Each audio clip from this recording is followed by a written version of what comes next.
Did you just find out you test positive for herpes? Well, you're in the right place. When I found out I had herpes back in 2015, I didn't have these things. We didn't have advocates. We didn't have channels. We didn't have books, sites, community support, resources. We didn't have anything. And I've spent the 4 years building what I so desperately wish I had and needed. When I found out I tested positive for herpes the same day I found out I was pregnant with my son back in 2015. So again, if you're just finding out you have herpes, here are 3 must-do steps. If you test positive for herpes, here's a message for you. You are not dirty. You are worthy. And you are valuable. You deserve love. You deserve peace. And you deserve happiness. Hey there, cousin. You are not alone. Here we learn. Here we heal. And here we overcome the stigma. I am at war with the stigma until our community feels comfortable being open about their status and proud of their sexuality. You are more than herpes, so let's slay the stigma. Welcome to my channel. Make sure you follow me on Instagram, TikTok, and Facebook. Subscribe. Welcome to my channel. My name is Shayna Singleton, also known as Coach Shayna Singleton, also known as the Herpes Goddess, Goddess Queen Mother, Spirit Lifter, Energy Cleanser, Stigma Warrior. Yeah, that's just who I am. Here's a little bit about me. I'm a member of the National Coalition of Sex Health, author of several different books. I have several features for my work within the herpes community. I am a herpes life coach, as well as the founder of Hey Cousins Growing, the largest herpes awareness platform, because I inspire people to love themselves more. Yes, you heard it right. I break people free from the shame and stigma of herpes. Just check my receipts. Give you some time to check them out. There you go. All right, now let's get into it. If you're watching this video, you probably just found out you have herpes, and honestly, I'm sorry that happened to you. I'm sorry that you have to receive that news. It doesn't really feel good. So that leads me to step number 1. Step number 1 is to grieve. If you talk to someone like me who's been living with this virus for almost a decade, I'm going to have a lot of positive, I'm going to have a different perspective than you. And I never want to invalidate your feelings. So you need to give yourself enough time just to grieve a version of yourself that you feel that you are losing. This is going to be a different journey now, a more responsible journey, but it will be a different journey, and it will reshape your life. And just give yourself a few days, a few weeks, whatever you need to just grieve the old version of yourself. But my advice to you today is don't get stuck in that. Make a decision that, get clear on how you feel. Because when I found out I had herpes, I felt dirty. I felt worthless. I felt like I had to lower my standard. I felt like my adult therapy life was over. I felt like nobody would ever want me. I felt disgusting, undesirable. I lost all of my confidence. I had all of my feels, and it's probably how you're feeling right now too, right? So it's okay to not be okay, but don't stay there. Don't choose the narrative of the stigma. There is a different narrative. There is a different perspective. I need you to grieve and then make a decision, make a choice that you will not stay stuck there. Step 2, do not date. I've been coaching people within the community for the past 4 years now. And the first thing everybody wants to know when they find out they have herpes is, how do I tell somebody I have herpes? When that should be the last thing that you are worried about. When we go into the dating world without doing the work to accept our virus or even learn anything about our virus, we make ourselves more susceptible to people who are going to prey on our lack of worth, our lack of self acceptance, like narcissists and manipulators. You'll end up getting accepted by people like that. Also, you go into disclosure, very sad, with the lack of self worth from a place of desperation, lack of self love. Your rejection 9 times out of 10 is going to be from how you disclose. When you disclose with your head down, sad, crying, telling your sad story, telling your victim story, who gave you herpes, saying it's okay if you don't want me, you make the you make it seem like you having herpes is the worst thing in your life. And that might be how you feel right now, but that is not going to make anyone feel comfortable moving forward with you. What brings people comfort to move forward with you is knowing that you're comfortable.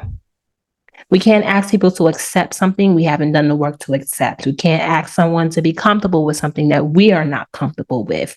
We can't ask someone to love us for who we are, besides the fact that we have herpes, if we are not doing that for ourselves. So it is vital that you take a break from dating altogether and learn how to accept this virus and learn how to feel confident living with this virus first.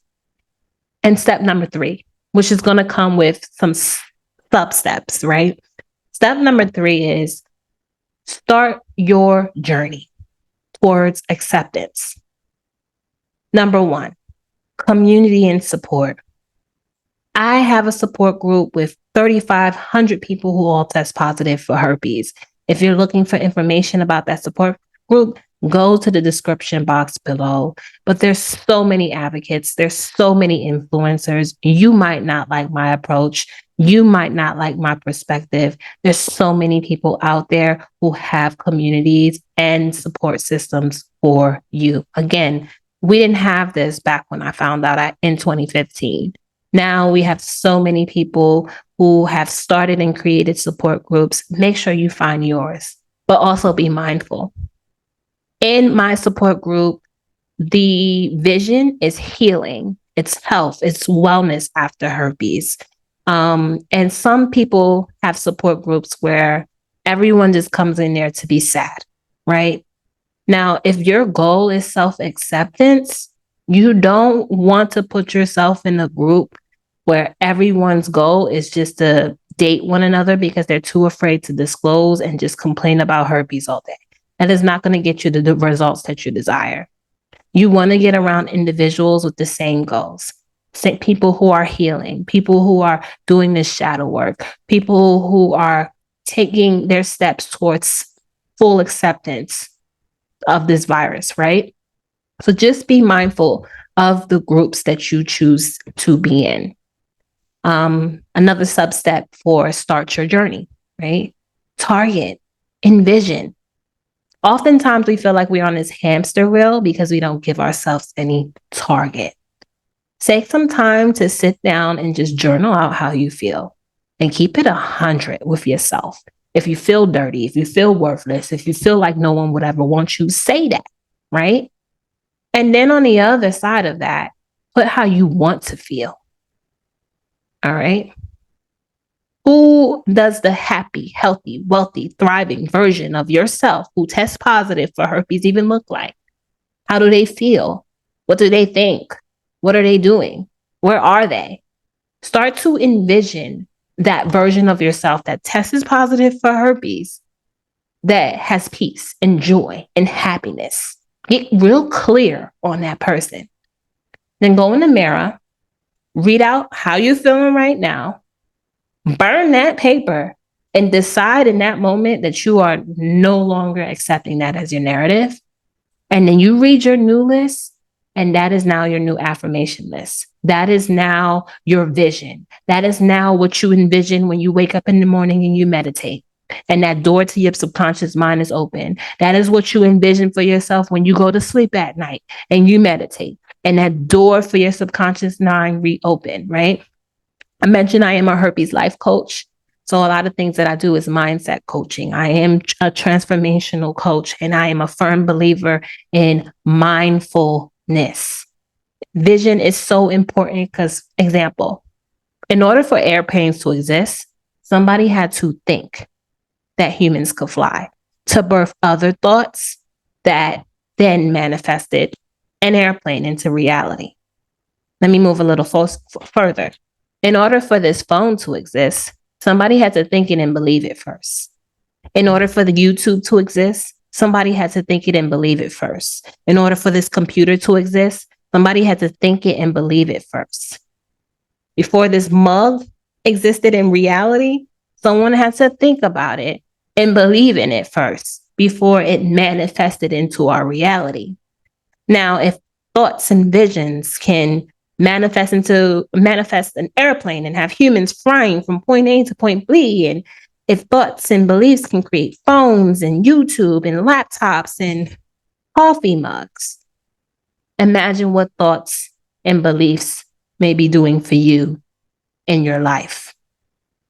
Oftentimes, before you find out you have herpes, you already have these judgments about people who live with lifelong STDs, even if they were in the back of your mind, even if your shadow self made those judgments and you never spoke them out loud, you had them there. And that's why your herpes is making you feel some type of way. And then when you find out you are the person with herpes, you start to judge yourself in that. You start to say, you believe that people living with lifelong STDs were dirty, STD transmitters, worthless, invaluable, had to lower their standards, disgusting, undesirable. And now that you're the person with the lifelong STD, you start to become your own bully, your biggest hater, and start to tell yourself those things and think those things about yourself and believe those things about yourself. I'm dirty, I'm worthless, I'm undesirable. No one that would ever want me. Remember what I just told you, that you have to think things before it manifests into your reality? But when you think all of those things about yourself and you back them up with strong emotions like shame and fear and worry and anxiety and anger and sadness and sorrow, you start to create those things in your reality.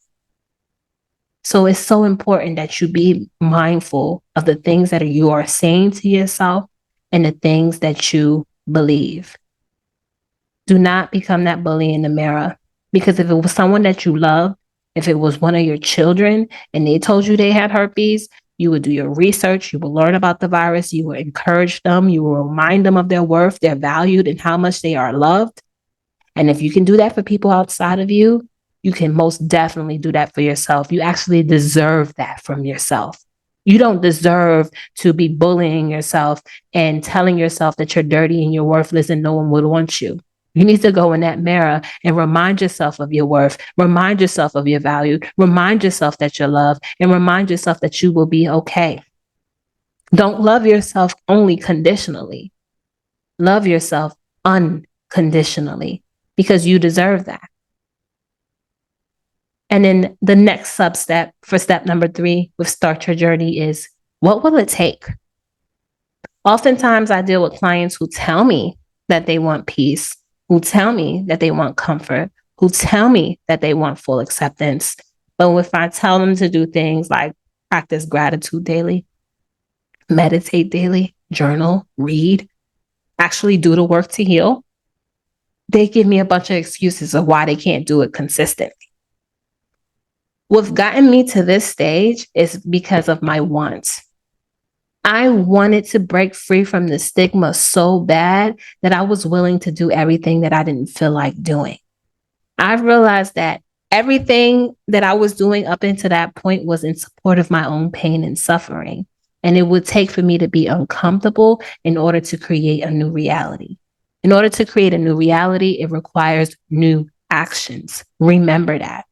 So on the days I didn't want to meditate, on the days I didn't want to practice gratitude, on the days I didn't want to journal, on the days I didn't want to do the shadow work, on the days I didn't want to hold myself accountable when I was victimizing myself, on the days I didn't want to hold myself accountable when I was judging other people, I still did it because I wanted to break free from the stigma that bad. So my question to you is, how bad do you want it, and what will it take for you to get there? Don't make the stigma your comfort zone. Don't blame all the woes in your life on the fact that you have herpes. You absolutely do not have to do that. But you have to heal, and you have to do the shadow work, and you have to show up for yourself, and you have to prioritize yourself, and you have to make promises to yourself and hold those commitments if you want to get to this level of acceptance. If you go to the description box below, you'll find a bunch of resources for you so you can start your journey. Again, you'll find the support group. You'll find information about the vaccine. You'll find information about dating sites. You'll find all my resources from my books and my workshops that I offer. You'll find the support group meetings. You'll find everything in the description box below. Make sure you subscribe to my channel. Every Monday, I drop a new tip. Every Wednesday, I'm educating you about the virus. And every Friday, we are dismantling the stigma. Make sure you stay to the end of the video just to listen into some of our testimonials. I just want to say this too. I go to therapy and I've been in therapy for almost 3 years, and it's nothing like having someone who actually gets you on this level. So I just want to say I appreciate you. One thing that I've learned is from my own therapist is not about the actual school that teach you how to be a therapist and show up for people, is the real life experiences. So I just want to tell you thank you because this is doing so much. And so I even have therapy on Thursday before I came here, like to this group. So I just want to let you know it's certain things that we get, or I'll speak for myself, but that I can get from you that I can't get from someone else that doesn't walk and live in this world. So I just want to say I appreciate you and thank you very much. Thank you.